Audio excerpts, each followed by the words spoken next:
Okay, in this video we're going to talk about stationary points, and what that means, it's the slope of the local minimum or local maximum. And what we're going to be looking at first is this cubic function, and we have a general idea of what cubic functions do. It's going to do something like this, but we don't know exactly what. And we don't want to spend all this time graphing it. So we're just going to try to find the stationary points. Now the stationary points, again, is a local maximum, or there's a stationary point here, and there's a stationary point here, which is the local minimum. And at these points, your gradient is going to be 0. So you're going to have a straight line. Okay, again, I had to pause the video for a moment. But again, when you're at your local maximum, the gradient of the tangent line is 0. The tangent line is a line that touches the curve at one point. When you're at your local minimum, the gradient is 0. So we're going to try to determine where our stationary points are. And in order to do that, we're going to start by finding the derivative of this equation. Now keep in mind, the solution of the derivative is the gradient of your tangent line.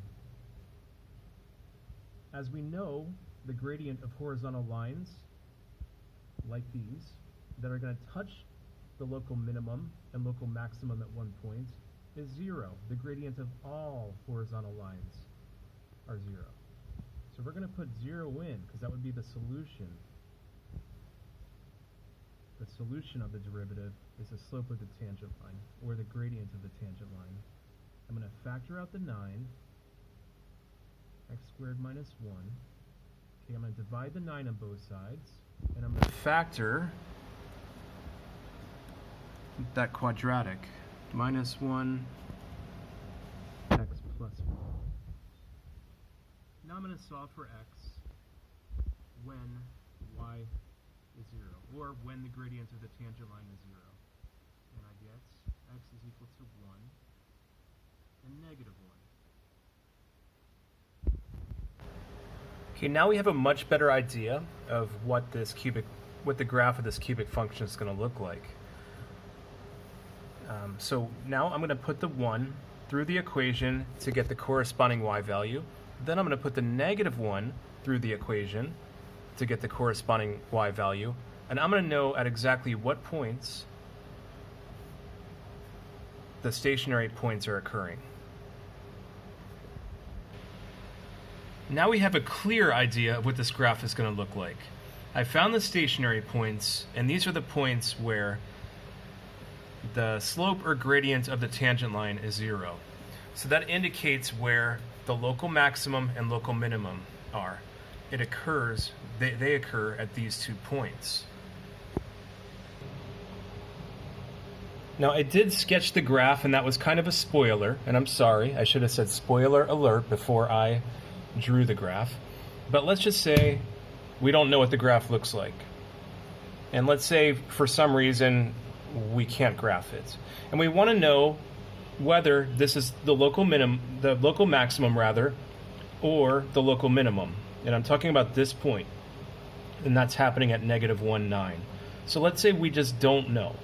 Okay, so we can easily find out I went ahead and found the derivative of this equation, which I did before, I just rewrote it. And let's go on either side of negative 1. So let's go on negative to negative 2.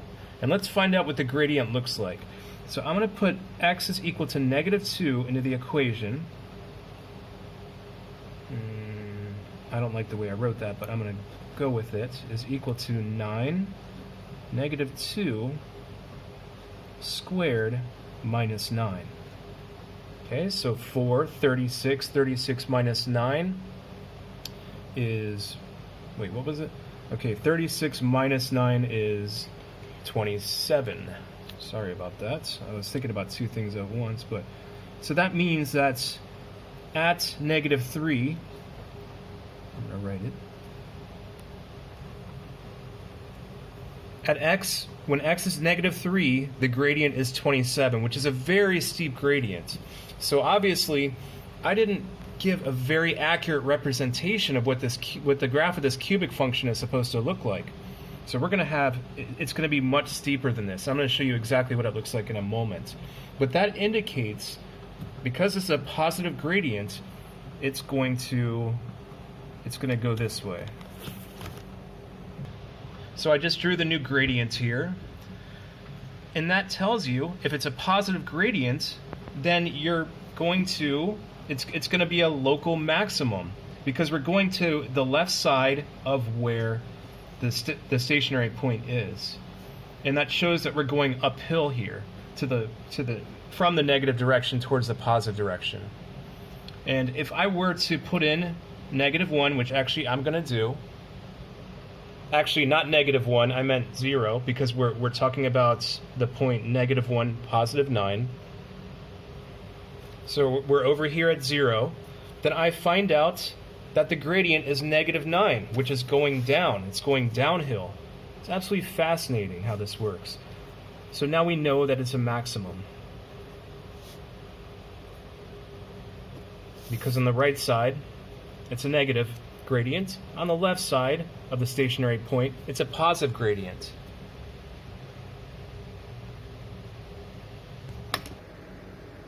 Now let's look at our hard work one more time. Let's look at the coordinates where we found our stationary points to be. 1, -3, and -1, 9. And sure enough, with that equation, we found out that our maximum is at -1, 9, and our minimum is at 1, -3. And we were able to determine that by using derivatives and using our stationary points to get an idea of what the graph looks like.